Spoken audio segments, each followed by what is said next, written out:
സ്വർഗസ്ഥനായ പിതാവേ, അവിടുത്തെ രാജ്യം വരേണമേ.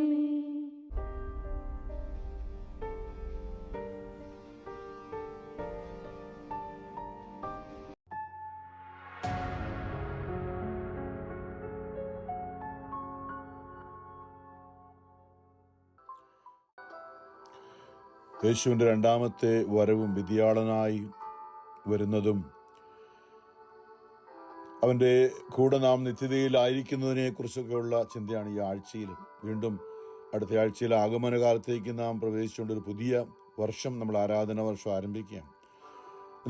നമ്മുടെ കഴിഞ്ഞ ഒരു വർഷത്തെ ജീവിതത്തെക്കുറിച്ചൊന്ന് അവലോകനം ചെയ്യാനുള്ള സമയം കൂടിയാണിത്. പരീക്ഷ എഴുതി പാസ്സായില്ലെങ്കിൽ എവിടെയാണ് തെറ്റുപറ്റിയത്, അടുത്ത പ്രാവശ്യം എവിടെയാണ് ഞാൻ ശ്രദ്ധിക്കേണ്ടത് എന്ന് നമ്മൾ നോക്കുന്നത് പോലെ പൗലോസ്ലീഹ നമ്മളെ ഓർപ്പിക്കുന്നുണ്ട്. 2 കൊരിന്തോസ് 13:5 യേശുക്രിസ്തു നിങ്ങളിൽ ഉണ്ട് എന്ന് ഇതുവരെയും നിങ്ങൾക്ക് ബോധ്യമായിട്ടില്ലേ? നമ്മുടെ ആത്മാവിൽ ഈശോ ഇപ്പോൾ ഉണ്ട് എന്ന് നമുക്ക് ബോധ്യമായിട്ടില്ലേ? ഇല്ലെങ്കിൽ നമ്മളിപ്പോൾ പരീക്ഷയിൽ പരാജയപ്പെട്ടിരിക്കും. അതാണ് എവാലുവേഷൻ്റെ ബേസിസ്. ക്രിസ്തു നമ്മുടെ ആത്മാവിൽ ഇപ്പോൾ വസിക്കുന്നു എന്ന് നമുക്ക് ആത്മാർത്ഥമായിട്ട് ചിന്തിക്കണം. ബോധ്യമില്ലെങ്കിൽ നമ്മൾ പരീക്ഷയിൽ ഈ ഒരു വർഷം കഴിഞ്ഞിട്ടും പരീക്ഷയിൽ പരാജയപ്പെട്ടിരിക്കുകയാണ്. അപ്പം നമ്മൾ വീണ്ടും ആ ഒരു ആത്മീയതയിലേക്ക്, അല്ലെങ്കിൽ എവിടെയാണ് നമുക്ക് കുറവുള്ളത്, അവൻ നമ്മുടെ ആത്മാവിൽ വസിക്കാനായി അവൻ നമ്മെ വിലയ്ക്ക് വാങ്ങിയതാണ്. നമ്മൾ അറിയേണ്ടതാണ്, എപ്പോഴും ചിന്തിച്ചതാണ്. വെളിപാട് പുസ്തകത്തിൻ്റെ ആരംഭം മുതൽ നമ്മൾ ഈ ദിവസങ്ങളൊക്കെ ചിന്തിക്കുകയായിരുന്നു. അവൻ നമ്മളെ വിലയ്ക്ക് വാങ്ങിയെന്ന് പലപ്പോഴായി പറഞ്ഞു. തൻ്റെ അതികഠോരമായ വേദനയും സഹനവും, ശരീരത്തിൽ നിന്നും രക്തം മുഴുവനും വാർന്നു പോയതും ഏറ്റവും നിന്ദിക്കപ്പെട്ടതുമൊക്കെയും നമുക്ക് കൊടുത്ത വിലയാണ്. സാത്താൻ വില പേശിയപ്പോൾ അതായിരുന്നു സാത്താൻ ആവശ്യപ്പെട്ടത്. ജോബിൻ്റെ പുസ്തകത്തിലുമാണ്. ജോബിൻ്റെ കാര്യത്തെക്കുറിച്ച് കർത്താവ് പറയുമ്പോൾ, ജോബിനെ പോലെ നല്ലവനായി ഇത്രമാത്രം ദൈവത്തെ സ്നേഹിക്കുന്ന, ഭയപ്പെടുന്ന ആരെങ്കിലും ഉണ്ടോ എന്ന് ദൈവം ചോദിച്ചപ്പോൾ സാത്താൻ പറയുന്നുണ്ട്, നീ അവനെ എൻ്റെ കയ്യിലേക്കൊന്ന് വിട്ടതാ, എൻ്റെ കയ്യിലേക്കൊന്ന് വിട്ടതാ, കാണിച്ചു തരാം, അവൻ നിന്നെ ഒരിക്കലും സ്തുതിക്കുകയില്ല എന്ന്. നമ്മളുടെയൊക്കെ ജീവിതത്തിൽ ഇത് നടന്നുകൊണ്ടിരിക്കുകയാണ്. നമ്മൾ യേശുവിൻ്റെ സ്നേഹത്തിലേക്ക് വന്ന് എത്രയോ മനോഹരമാണ് നമ്മുടെ, അല്ലേ? വെളിപാട് 2 പറയുന്നത് എൻ്റെ ആദ്യ സ്നേഹം. യേശുവിൻ്റെ സ്നേഹം നമ്മുടെ ഉള്ളിൽ നിറഞ്ഞ ആദ്യകാല അനുഭവങ്ങൾ, അല്ലേ? നമ്മുടെ ഉള്ളിൽ എന്നും സൂക്ഷിക്കുന്നുണ്ടായിരിക്കണം. അത് നമ്മളെ ഉള്ളിൽ ആ ദൈവസ്നേഹം നിറഞ്ഞ അന്ന് മുതൽ പിശാച് നമ്മളെ നോട്ടമിട്ടിരിക്കുകയാണ്. ഓരോ ദിവസവും നമ്മൾ കടന്നു പോകുമ്പോൾ അനുദിനം ഈശോ നമ്മൾ പറഞ്ഞു, ലൂക്ക 9:23 ആരെങ്കിലും എന്നെ അനുഗമിക്കാൻ ആഗ്രഹിക്കുന്നുവെങ്കിൽ അവൻ തന്നെ പരിത്യജിച്ച് സ്വയം ഇല്ലാതാകുന്നു. സാരമില്ല, എനിക്ക് ഒരു പരിഗണനയും ലഭിക്കുന്നില്ല, ആരും എന്നെ മൈൻഡ് ചെയ്യുന്നില്ല. എന്തെല്ലാം കാര്യങ്ങൾ ദൈവത്തിനു വേണ്ടി എന്തെല്ലാം നന്മ ചെയ്തിട്ടും ആരും അതേക്കുറിച്ചൊന്നും ശ്രദ്ധിക്കുന്നേയില്ല, ഒന്നും പരിഗണിക്കുന്നേയില്ല. അതാണ് യേശുവിൻ്റെ ജീവിതം.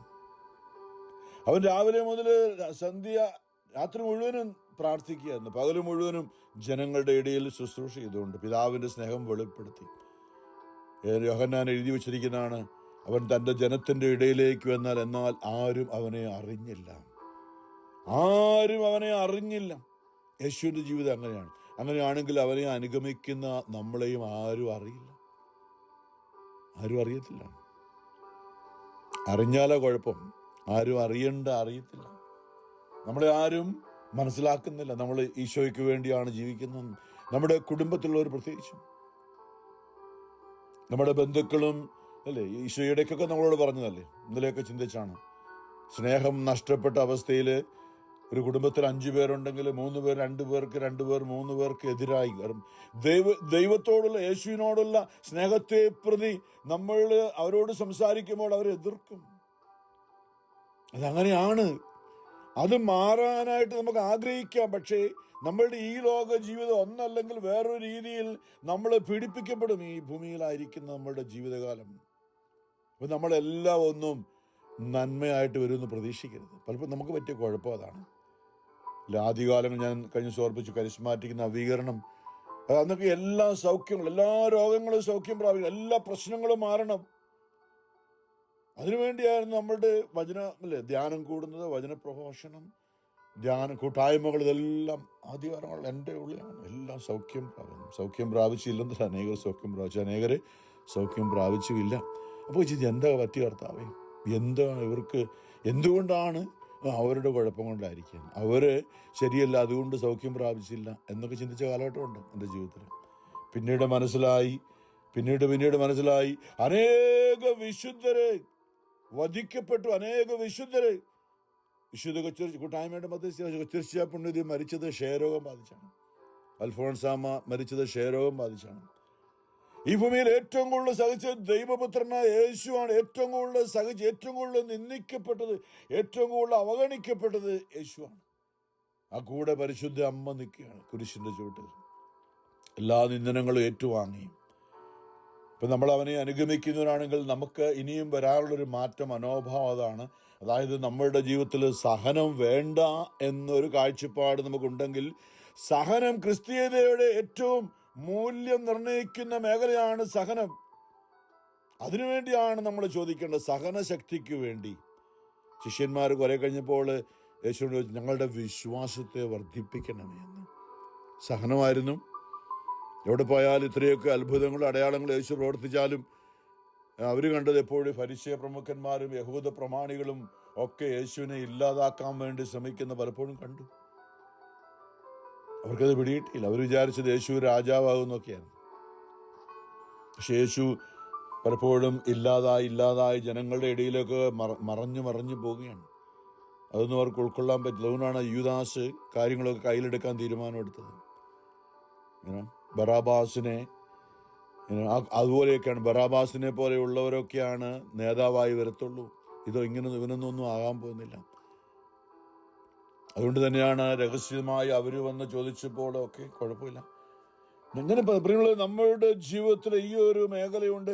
ഇനിയും നമ്മൾ അവനെ നമ്മുടെ ഉള്ളിൽ, യേശു നമ്മുടെ ഉള്ളിൽ വസിക്കുന്നു എന്ന് ഉറപ്പാകേണ്ടത് നമുക്ക് സഹനത്തിന്റെ ശക്തി എന്തുമാത്രം ഉണ്ട്.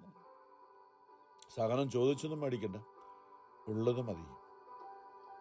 എൻ്റെ കൃപ നിനക്ക് മതി എന്ന്. ഇന്ന് നമ്മൾ വെളിപാട് പുസ്തകം 1-ാമത്തെ അധ്യായത്തിൽ, ആഗോള സഭയിൽ എന്ന വിശുദ്ധ കുർബാനയിലെ വെളിപാട് പുസ്തകം 15-ാമത്തെ അധ്യായത്തിലാണ് വിജയികളുടെ സ്തുതിഗീതം എന്നാണ്. വലിയ ഞെരുക്കത്തിലൂടെ, കഷ്ടതയിലൂടെ കടന്നു വന്ന് നിത്യതയിൽ യേശുവിനോട് കൂടെ ആയിരിക്കുന്നവരാണ്. അവിടെ അവസാന കാലങ്ങളിൽ സംഭവിക്കാനിരിക്കുന്ന മഹാമാരികളെ കുറിച്ചാണ്, മഹാമാരികൾ അവസാനത്തതിനെ കുറിച്ചാണ് അവിടെ പറയുക. അവിടെ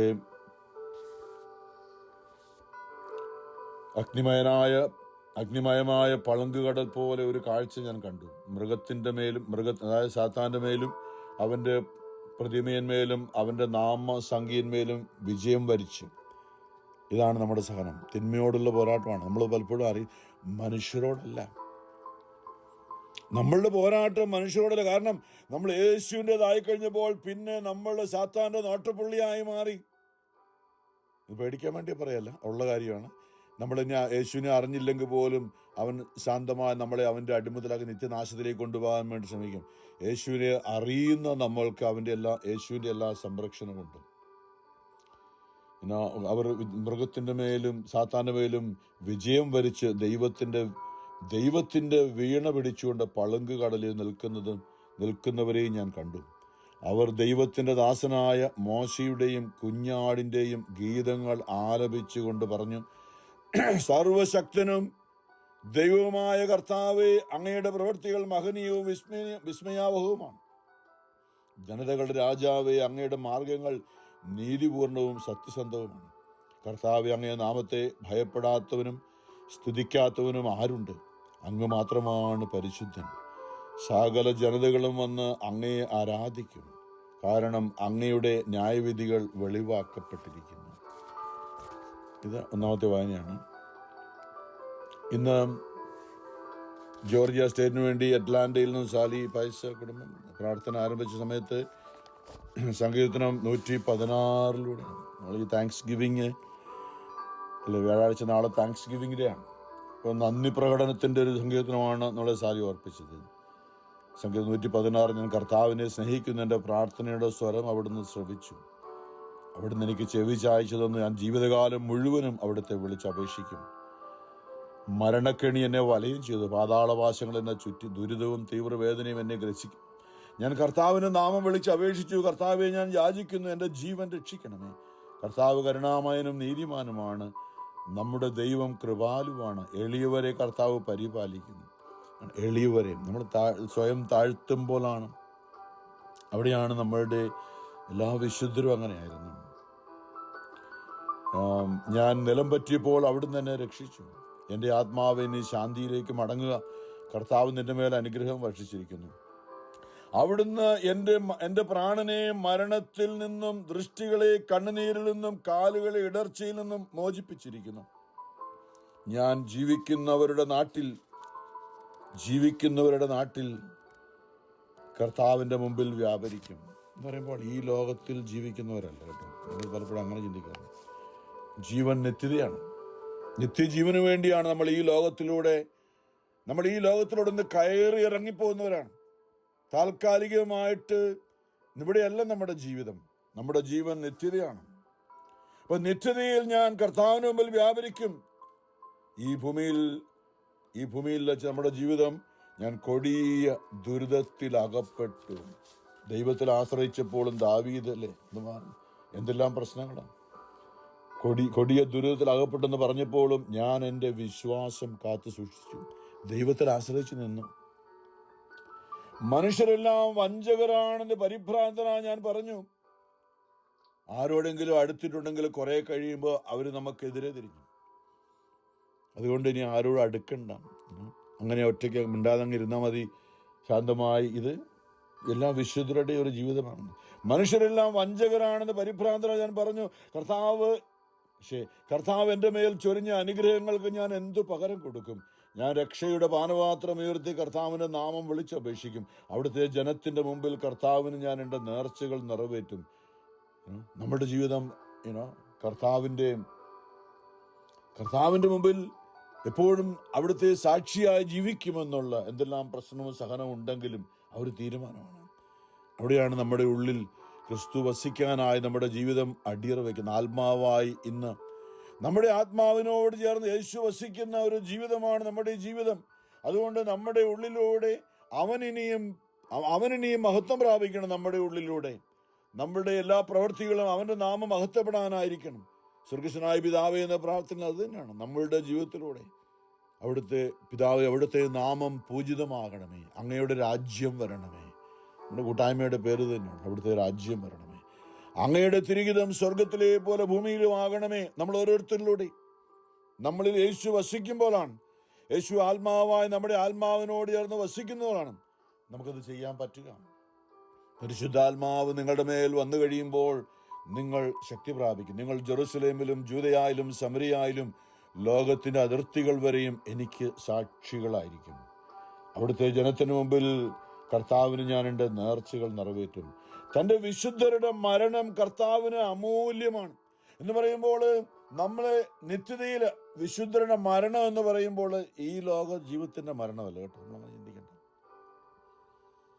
എല്ലാവരും മരിച്ചു. യേശുക്രിസ്തുവിന് ഇത്രയും ഹീനമായൊരു മരണമല്ലേ? യേശുവിന്റെ മരണം പോലെ ഇത്രയും ഹീനമായൊരു മരണം ആർക്കും കിട്ടിയിട്ടുണ്ട്? ആർക്കും കിട്ടിയിട്ടില്ല. സ്വന്തം അമ്മ നോക്കി നിൽക്കെ കുരിശിന്റെ ചുവട്ടിൽ എന്തുമാത്രം നിന്ദിക്കപ്പെട്ടു. ഞാൻ പറയുന്ന പോലെ വഴിയരികിലാണ് നഗ്നനാക്കി അവനെ ക്രൂശിച്ച് തൂക്കിയിട്ട മരത്തിന്റെ അടിയിൽ അമ്മ കരഞ്ഞുകൊണ്ട് നിൽക്കുകയാണ്. വഴിയെ പോകുന്നവര് നിയമാവർത്തന അവരുടെ നിയമം പറയുന്നിങ്ങനെയാണ്: കുരിശിൽ തൂക്കപ്പെട്ടവൻ ശപിക്കപ്പെട്ടവനാണ്.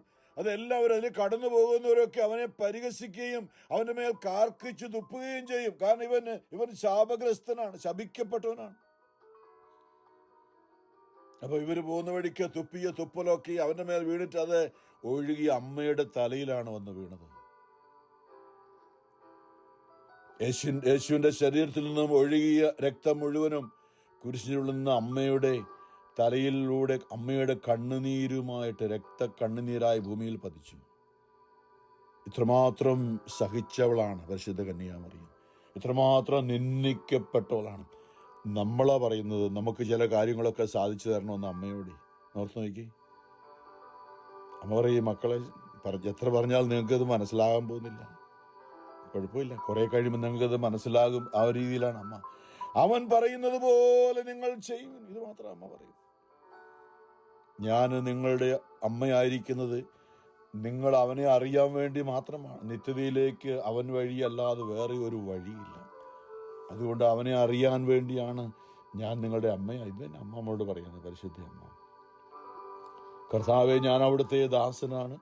ഇതൊരു പരിശുദ്ധ അമ്മയെക്കുറിച്ചുള്ള ദാവീദിന്റെ ഉള്ളിൽ, അത് ദാവീദിന്റെ അമ്മയെക്കുറിച്ച് ബൈബിൾ ഒരിടത്തും പറയുന്നില്ല. ഇവിടെ ഒരു വചനം പറയാണ്, മാതാവിനെ കുറിച്ചുള്ള വചനമാണ്. സങ്കീർത്തനം 116:16 കർത്താവെ, ഞാൻ അവിടുത്തെ ദാസനാണ്, അവിടുത്തെ ദാസനും അവിടുത്തെ ദാസിയുടെ പുത്രനും തന്നെ. അവിടുത്തെ ദാസി പരിശുദ്ധ കന്യാമറിയമാണ്. ദൂതന്റെ മുമ്പിൽ ലൂക്കാവുന്ന, ഇതാ ഞാൻ കർത്താവിന്റെ ദാസി, നിന്റെ വചനം പോലെ എന്നിൽ നിറവേറട്ടെ എന്ന് പറഞ്ഞ് സമർപ്പിച്ച ആ കന്യകാ മറിയം, ആ മറിയത്തിൻ്റെതാണ്. കർത്താവേ, ഞാൻ അവിടുത്തെ ദാസനാണ്, അവിടുത്തെ ദാസനും അവിടുത്തെ ദാസിയുടെ പുത്രനും തന്നെ. യേശു പറയാണ് ആത്മാവിൽ, അന്ന് ദാവീദിന്റെ ഉള്ളിലൂടെ. നമ്മളും ഇന്ന് ദൈവത്തിന് വേണ്ടി ജീവിക്കുക. പരിശുദ്ധ അമ്മയുടെ മക്കളാണ് നമ്മൾ. അവിടുന്ന് എൻ്റെ ബന്ധനങ്ങൾ തകർത്തു. ഞാൻ അങ്ങേ കൃതജ്ഞത അർപ്പിക്കും. ഞാൻ കർത്താവിൻ്റെ നാമം വിളിച്ച് അപേക്ഷിക്കും.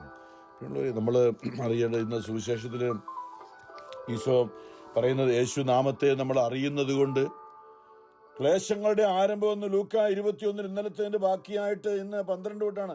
ഇവയ്ക്കെല്ലാം മുമ്പ് അവർ നിങ്ങളെ പിടികൂടുകയും പീഡിപ്പിക്കുകയും ചെയ്യും.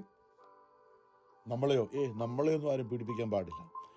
ക്രിസ്ത്യാനികളെ ആരും തൊടാൻ പാടില്ല, തൊട്ടു പോകരുത്. എൻ്റെ കണ്ണിൻ്റെ കൃഷ്ണമണി പോലെ അവരെ ഞാൻ പരിപാലിക്കുന്ന ബൈബിളിൽ പറഞ്ഞിരിക്കുന്നു. അതുകൊണ്ട് ക്രിസ്ത്യാനിയൊന്നും ആർക്കും തൊടാൻ പറ്റില്ല എന്ന് നമ്മൾ ചിന്തിക്കുമ്പോൾ ഈശോ പറയാണ്, എൻ്റെ നാമം നിങ്ങൾ അറിയുന്നത് കൊണ്ട് ഇതൊക്കെല്ലാം മുമ്പ് അവർ നിങ്ങളെ പിടികൂടുകയും പീഡിപ്പിക്കുകയും ചെയ്യും. അവരുടെ യഹൂദരന്ന് ക്രിസ്ത്യാനികളായിരുന്ന ഒരു ആദ്യകാലങ്ങളിൽ അങ്ങനെയായിരുന്നില്ല. യഹൂദരാണ് പൗലോസൊക്കെ ക്രിസ്ത്യാനികളെ ഇല്ലാതാക്കാൻ വേണ്ടി ശ്രമിച്ചതും. ഇന്നിപ്പോൾ ആരൊക്കെ എവിടേക്കാണ്? യേശുവിന്റെ നാമത്തെ അറിയുന്നത് കൊണ്ട് അവരുടെ സിനഗോഗുകളിലും കാരാഗ്രഹങ്ങളിലും നിങ്ങളെ ഏൽപ്പിച്ചു കൊടുക്കും. ജയിലിലൊക്കെ പോകേണ്ടി വരും യേശുവിന്റെ നാമത്തെ പ്രതി. എൻ്റെ നാമത്തെ പ്രതി രാജാക്കന്മാരുടെയും ദേശാധിപതികളുടെയും മുമ്പിൽ അവർ നിങ്ങളെ കൊണ്ടുചെല്ലും. അല്ലേ, പൗലോസിനെ കണ്ടു. ഇവൻ മരണത്തിന് അർഹരാണ്. യേശുവിനെ വലിച്ചുകൊണ്ട് പീലാത്തോസിന് മുമ്പിലും ഹെറോസിന് മുമ്പിലൊക്കെ കൊണ്ടുപോയി. യേശുവിനെ കൊണ്ടുപോയി.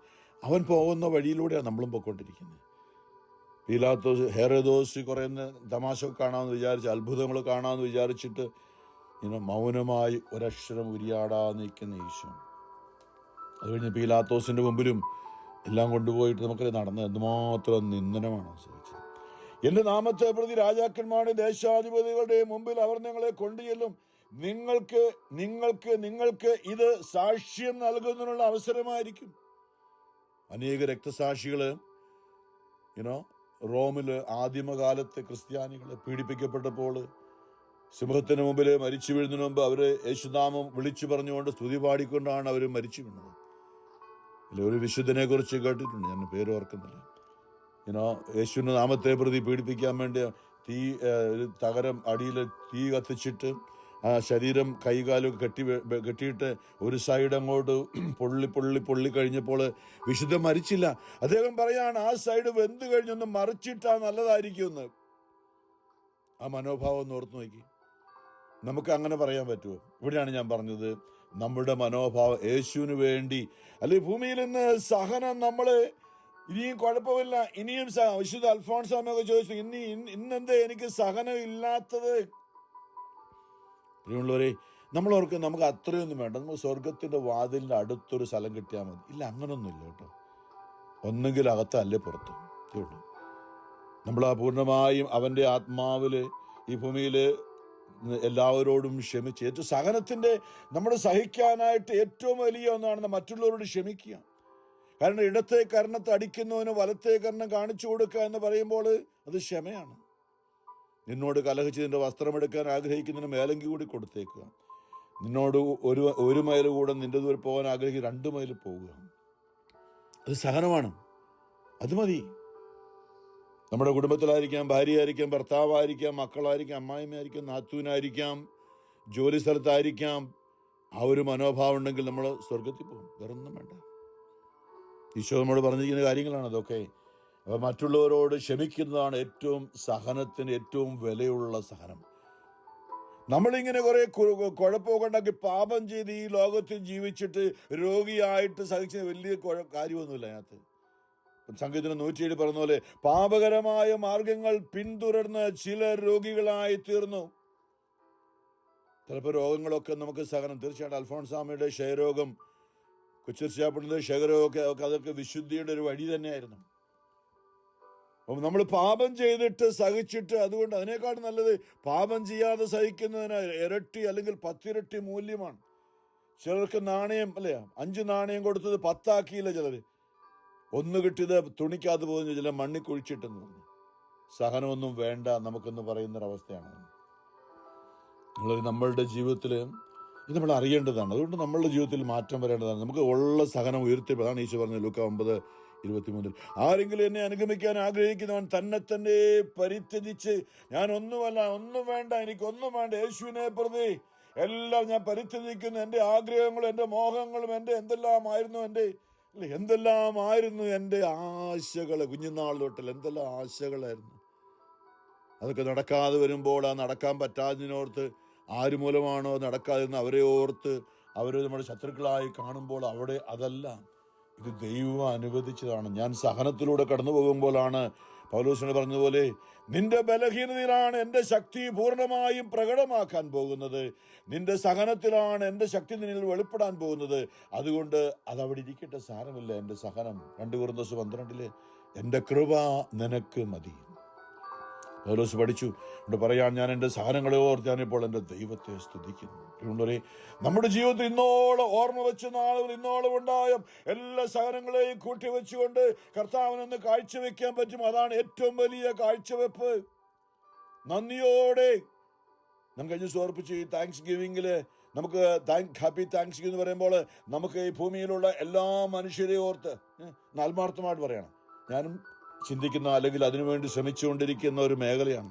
ഈ ഭൂമിയിൽ നമ്മൾ ഇടപെട്ട, നമ്മളെ ഉപദ്രവിച്ച്, നമ്മുടെ ജീവിതം നശിപ്പിച്ച, നമ്മളെ ഉപദ്രവിച്ച അനേക ജീവിതം, അവരെ എല്ലാം ഓർത്തുന്ന ഹൃദയപൂർവ്വം ദൈവമേ അവരെക്കുറിച്ച് ഞാൻ നന്ദി പറയുന്നു എന്ന് നമുക്ക് പറയാൻ പറ്റുമ്പോൾ നമ്മളുടെ താങ്ക്സ് ഗിവിങ് റിയലി ദൈവസന്നിധിയിൽ സ്വീകരിക്കപ്പെട്ട ഒരു നന്ദി പ്രകടനമായി.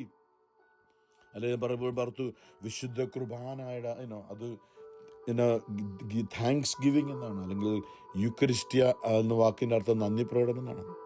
വിശുദ്ധ ബലി അർപ്പിക്കുമ്പോൾ എല്ലാവരെയും ഓർത്ത് ഹൃദയത്തിൽ ആരോടും പരാതിയില്ലാതെ എല്ലാവരെയും ദൈവസന്നിധിയിലേക്ക് ഉയർത്തിക്കൊണ്ട്, ദൈവമേ നന്ദി, അവരിലൂടെ എനിക്ക് പ്രശ്നമുണ്ടായി, പക്ഷേ അതോർത്ത് നന്ദി പറയുന്നു. ദുരിതങ്ങളെല്ലാം എനിക്ക് ഉപകാരമായല്ലോ, അതുമൂലം ഞാൻ അങ്ങേ അറിഞ്ഞല്ലോ. അവിടെയാണ് ദൈവം നമ്മുടെ ആത്മാവിൽ വന്ന് വസിക്കുക.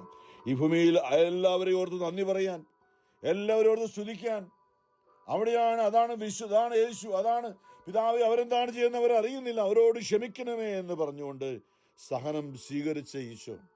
നമ്മുടെ സഹനത്തിന് വിലയുള്ളത് ആ സഹനത്തിൽ ആരുമൂലം ഉണ്ടായോ അവരെ കുറ്റം പറയാതെ അവരെ ഓർത്ത് ദൈവത്തിന് നന്ദി പറഞ്ഞ് സമർപ്പിക്കുമ്പോൾ ആ സഹനം 10 ഇരട്ടിയാക്കിയതിന് തുല്യമാണ്. വലിയ മൂല്യമാണ് അതിന്, വലിയ കൃപയുണ്ട് അതിന്. അപ്പോൾ പറയുകയാണ്, നിങ്ങളത് സാക്ഷ്യം നൽകാനുള്ള അവസരമായിരിക്കും. എന്നാൽ നിങ്ങളുടെ എതിരാളികളിൽ ആർക്കും ചേർത്ത് നിൽക്കാനോ എതിർക്കാനോ കഴിയാത്ത വാക്ചാതുര്യം ചുമ്മാ രാഷ്ട്രീയക്കാരിയല്ല, രാഷ്ട്രീയ പ്രസംഗമല്ല കേട്ടോ. യേശുവിനെ കുറിച്ച് പറയുമ്പോൾ നമ്മുടെ വാതോരാതെ യേശുവിനെ കുറിച്ച് പറയാനായിട്ട് എന്തെന്നാൽ നിങ്ങളുടെ എതിരാളികൾ ആർക്കും ചേർന്ന് നിൽക്കാനോ എതിർക്കാനോ കഴിയാത്ത വാക്ചാതുര്യവും ജ്ഞാനവും നിങ്ങൾക്ക് ഞാൻ നൽകും. യേശുവിന്റെ വാക്ക്. അവനോട് ചേർന്ന് സഹിക്കുവാൻ, അവനോട് ചേർന്ന് നിൽക്കുവാണെങ്കിൽ സോളമന് പോലും കിട്ടാത്ത ജ്ഞാനം നമുക്ക് തരുമെന്ന് പറഞ്ഞു. ആർക്കും കിട്ടാത്ത ജ്ഞാനവും യേശുവിനെ കുറിച്ച് പറയാനുള്ള എന്തെല്ലാം കൃപകളാണ്. മാതാപിതാക്കന്മാർ, സഹോദരർ, ഇനി ആരൊക്കെയാണ് നമ്മളെ ഉപദ്രവിക്കുമെന്ന് പറയാണ്. അതൊന്നും ചിന്തിക്കണ്ട. അയ്യോ എന്നാലും ഇവരിനോട് ഇങ്ങനെ ചെയ്തില്ല. മാതാപിതാക്കന്മാർ അല്ലേ, അപ്പനും അമ്മയും പോലും നമ്മളെ മറക്കുമെന്ന് പറയും. യേശു നാമത്തെ പ്രതി സഹോദരർ, ബന്ധുമിത്രങ്ങൾ, സ്നേഹിതർ എന്നിവർ പോലും നിങ്ങളെ ഒറ്റിക്കൊടുക്കും. വെറുക്കും, അത് ഒറ്റിക്കൊടുക്കും, അവരെ ഇല്ലാതാക്കണമെന്ന് പറയും. യേശു നാമത്തെ നമ്മൾ ഏറ്റുപറയുന്നത് കൊണ്ട് തിന്മയാണ് നമ്മൾ അവിടെയാണ്. അവരല്ല. അപ്പം അവിടെയുള്ള തിന്മയാണ് അവരെ കൊണ്ട് അങ്ങനെ ചെയ്യിക്കുന്നത്. അതുകൊണ്ട് അവരോട് ക്ഷമിക്കണമെന്ന് പറയുമ്പോഴാണ് നമ്മുടെ സഹനം പൂർണ്ണമായും ദൈവത്തിന് സ്വീകാര്യമാകുന്നത്. അവർ നിങ്ങളിൽ ചിലരെ കൊല്ലുകയും ചെയ്യും. എന്റെ നാമനിമിത്തം നിങ്ങളെ എല്ലാവരും ദ്വേഷിക്കും. എല്ലാവരും, എക്സെപ്ഷൻ വേണ്ട. കുറെ പേരൊക്കെ നമ്മളെ സ്നേഹിക്കുന്നെന്ന് പറഞ്ഞിട്ട് വലിയ കാര്യമൊന്നുമല്ല. എല്ലാവരും നിങ്ങളെ ദ്വേഷിക്കും, എങ്കിലും നിങ്ങളുടെ ഒരു തലമുടി പോലും നശിച്ചു പോവുകയില്ല എന്ന് പറയുമ്പോൾ നരകത്തിൽ പോകത്തില്ല. നിങ്ങൾ ചിന്തിച്ചാൽ മതി. നമ്മുടെ തലമുടി പോലും സ്വർഗത്തിൽ നിത്യതയിൽ ആനന്ദിക്കുന്നതിൻ്റെ, നമ്മുടെ ആത്മീയ ശരീരമായി മാറുന്നതിൻ്റെ, നമ്മുടെ ഈ തലമുടിയൊക്കെ രൂപാന്തരപ്പെട്ട് യേശുവിൻ്റെ ആ ശരീരം പോലെ ആയിത്തീരുമ്പോൾ നിത്യതയിൽ നമ്മുടെ ഈ ശരീരം നിത്യതയിൽ അവനോടൊപ്പം ആത്മീയമായിട്ട് ഒരു ശരീരമായി ഈ തലമുടിയിൽ പോലും നശിച്ചു പോവുകയില്ല. പീഡനത്തിലും ഉറച്ചു നിൽക്കുന്നതിലൂടെ നിങ്ങളുടെ ജീവനെ നിങ്ങൾ നേടും. ഈ ലോകത്തുള്ള ജീവനല്ല കേട്ടോ, അത് ചിന്തിക്കുന്നത്. അവനാണെങ്കിൽ ഇവിടെ എത്ര രക്തസാക്ഷികൾ, അവർ മരിക്കേണ്ട ആവശ്യമില്ല. അവരെല്ലാം ഒന്ന് നിത്യതയിൽ അല്ലേ. നമ്മൾ ഈ എബ്രായർ 12 പറഞ്ഞ പോലെ വിശുദ്ധരുടെ ഒരു സാക്ഷികളുടെ വലിയ സമൂഹം നമുക്ക് ചുറ്റുമുള്ളതിനാൽ, യേശുവിന് വേണ്ടി ജീവിച്ചുകൊണ്ട് വിശുദ്ധിയിൽ ജീവൻ വെടിഞ്ഞ അനേക സാക്ഷികൾ നമുക്ക്, അനേക വിശുദ്ധർ നമുക്ക് ചുറ്റുമുള്ളതിനാൽ നമ്മുടെ ഭാരവും നമ്മുടെ ഭയവും ഒക്കെ നീക്കിക്കളയാം. ധൈര്യത്തോടെ മുന്നോട്ട് പോകാം. പരിശുദ്ധ പരമാ ദീപകാരുണ്യനാഥനായ ഈശോയ്ക്ക് എന്നേരവും ആരാധനയും സ്തുതിയും പുകഴ്ചയും ഉണ്ടായിരിക്കട്ടെ.